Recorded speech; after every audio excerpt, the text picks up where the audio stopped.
Ladies and gentlemen, my name is Babi. Welcome back to the third part of the Ender's Legend tutorial.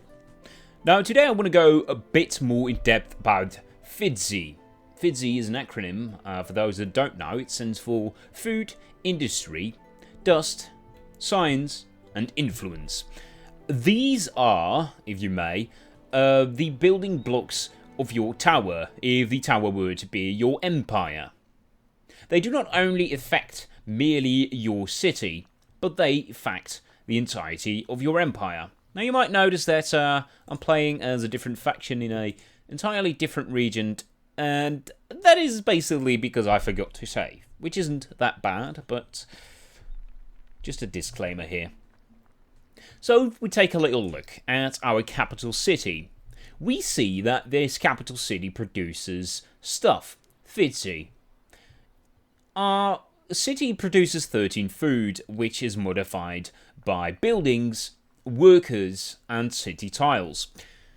Now, the most important one of these, in the beginning at least, at the very beginning of your city, is the city tiles.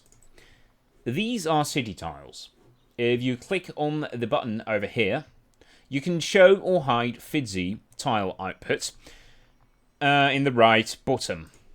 Very right bottom. It's just underneath the end turn button. So, if we toggle this on, you see a lot of numbers and a lot of symbols. These symbols represent each tile output, or FIDSI. Over here, if we take this tile for instance, we see that this tile produces 1 food and 1 dust. If you take a look at the tooltip that pops up at the lower left, the bottom left of the screen, we see the exploitation broken down for us. This is dry soil. The dry soil has got certain effects. It's got 1 dust from terrain with arid, and +1 food from terrain with river. Now this is because a river is flowing through. If you would have only arid, you would have 2 dust. Okay. And if we take a little look just inside of our borders, we see certain tiles that have a lot more output than the other tiles surrounding it. This is because these tiles are filled with anomalies. Anomalies are, well, as the word says, anomalies.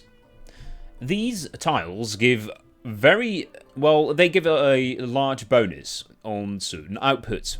If we take a look at the geothermal pit, we see that we get +2 industry from geothermal pit and +1 industry from sandstone. So it takes into account the actual tile of the anomaly is put on and the anomaly itself. So the total output here is 3 industry, 5 science and 1 dust. All accumulated. Now this will only be picked up if it is within the borders of the city. If we take a little look over here, the city, only the first surrounding tiles around the city is what the city picks up. You can expand this by building burrows, which we are going to do swiftly. Let's place some over here so that we have tiles that overlap the water over here. But that is food. Then we got industry. No, never mind. Let me elaborate a bit more on food. If we take a little look over here, we see the amount of food that we currently have. We see the amount of food that is needed to increase the population, and we have the amount of food that is needed to decrease the population. Now that is something you generally don't want, but might be something you do want in certain scenarios. So over here we see that if we have 60 food, we do get an increasement of the population in this city, which is something we want. I mean, we got 60 in the city right now, and we need 103 to increase the population. Currently, the population increases by 13. So in 4 4 turns, 4 times 13, is enough to get to the limit of 103. And basically when you have a surplus, we get an extra population. Now, what is the whole point of these pups? Well, you can drop them in a certain field, and they are going to increase the output of a certain FIDSI. We are going to stay focused on food for the moment, but it is entirely possible to put them on in different categories. You do not have to drag every single citizen to a certain category. Now, about production or industry. We see that we have a production of 18 industry in this particular city. This is influenced by a variety of things, just like food and just like the other FIDSI stuff. We've got a production of 18 over here, and what do we do with production? Well, production, it is kind of obvious, but you build buildings with it and units. If we break it down, if I hover over this Dakari Ranger, at the very bottom of its tooltip, we see that it costs 78 industry, and it will take 5 turns to build this unit. 5 times 18 industry is enough to get 78 and build the Dakari Ranger. So the very same goes for these buildings, of course. And as we are talking about buildings, we have a certain option over here to buy out constructions.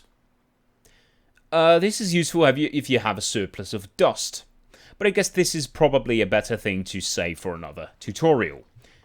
Now over here we've got science, and science, of course, increases the progress towards new inventions. As I've shown you guys before, the current research we have is in the research screen. The upper left of the screen, toggle this button on, and you will get to the research screen. Now we take a little look at the Empire Mint, which is the research I'm currently doing. We see the nominal cost per research. This counts for the entirety of this web. This web is every single research in the first era. Now, nominal cost per research is going to be increased as you advance to next eras. Over here we see the output of the entirety of our empire. If we take a little look at our city, we see that indeed we do produce 10 science, and if we go back to research, we do indeed see that we have an empire output of 10 per turn. So this research, or any research, as a matter of fact, costs 83.5. It's going to take 7 more turns to finish this production.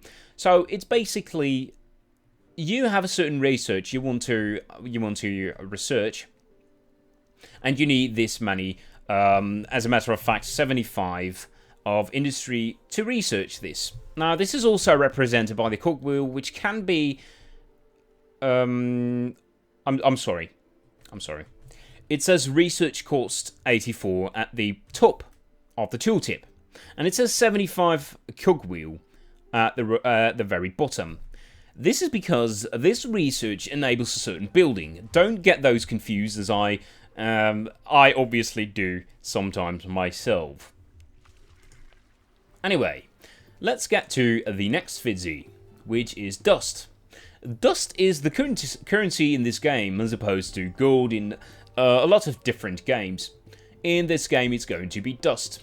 Dust is useful for a lot of things. I'm sorry. The current amount of dust that you have is shown over here. You see a breakdown of dust and the production of dust, the expenses on dust.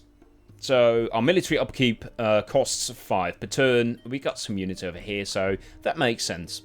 And 7.5 dust for upkeep of our hero. Heroes do cost a lot of dust, but they can give you a lot of boons as well. Then we do not have upkeep in our capital city yet, but if you have more advanced buildings, your buildings will incur in a lot of upkeep of your city. If you take a look right here, we will have a upkeep of 11 dust.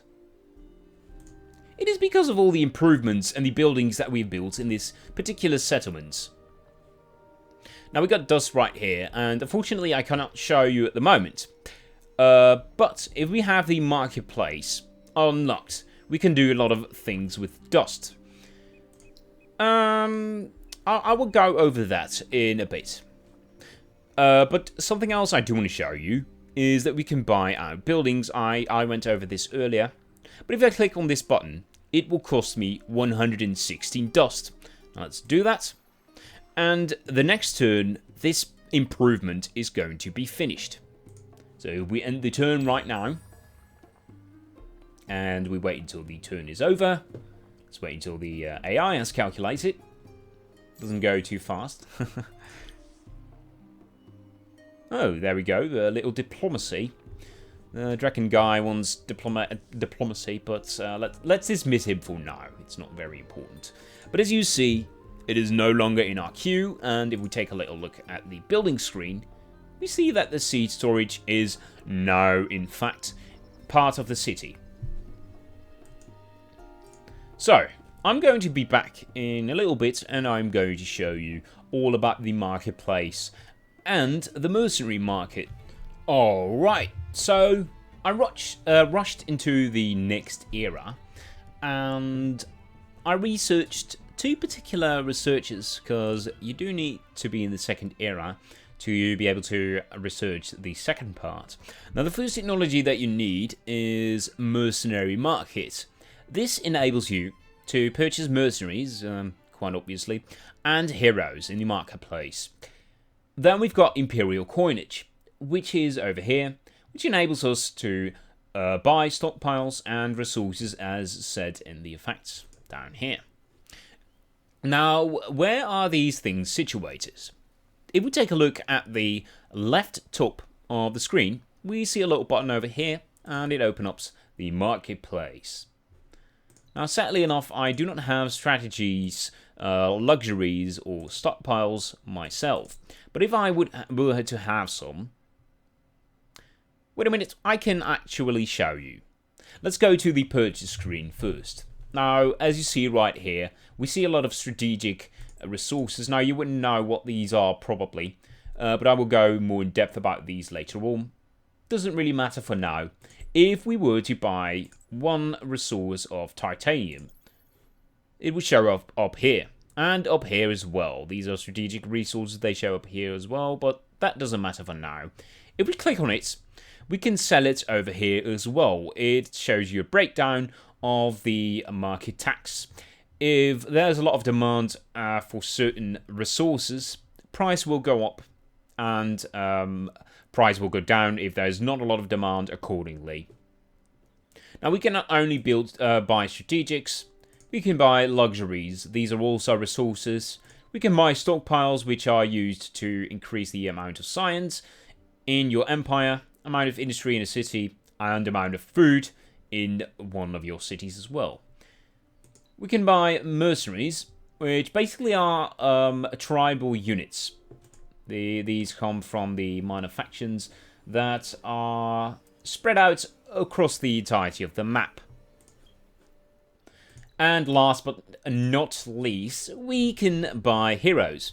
Now, we're not excluded to our own faction heroes. We can actually purchase heroes from other factions, as from the Broken Lords or the Draken, for instance. That is not important for now, but that actually shows you what you can do with your dust. Now, another thing you can use it for is when you are in the diplomacy screen and you want to seal a deal. For instance, well, these guys have nothing to offer because they are lagging behind a little bit. We do not have the...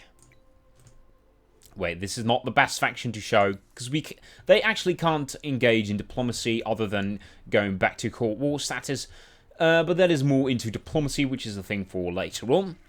We could actually offer them gold and take gold as a demand in the diplomacy screen. Now that probably covers most of the dust, and if there is anything more, then it will probably be covered in another topic. And then last, we've got influence.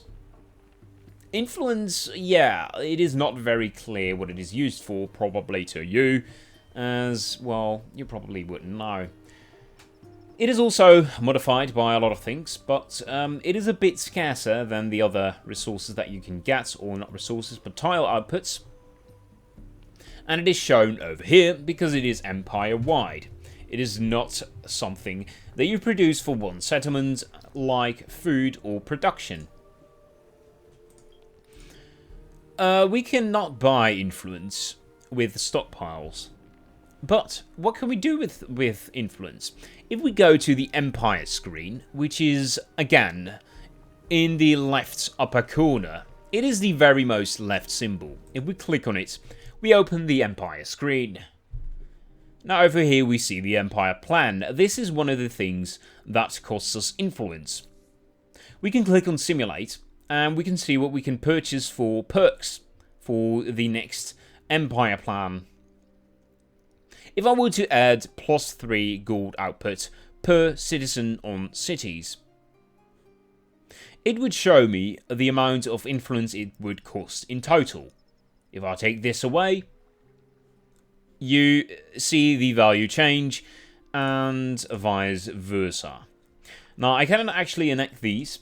I have to wait a bunch of turns. I've actually done this because I had to get further into the game, rush to the second technology to show you the Imperial coinage and the marketplace.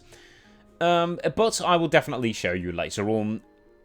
There is a certain turn. You get a disclaimer showing you, or a warning, that in a certain amount of turns, you can set your Empire plan. While we're here, let's show you the assimilated minor faction screen. So this is a minor faction that I have rebuilt in one of my regions. I can go choose to assimilate them, and assimilating these guys would give us 2 perks. First off, we could build the diamonds, or daemon, because this is the village and this is their units. And the assimilation effect gives us +5% of influence output per specified Kazanji village on cities. Now, if we choose to assimilate, these things will happen.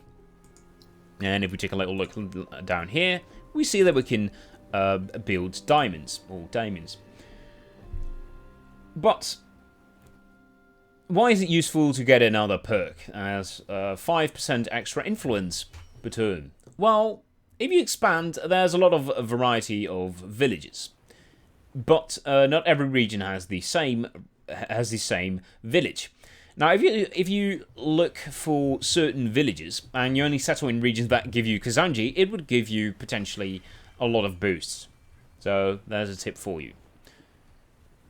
That covers the FIDSI in a nutshell, and there's probably a lot more to tell about it, but these are the very basics, and I hope more elaborate to you.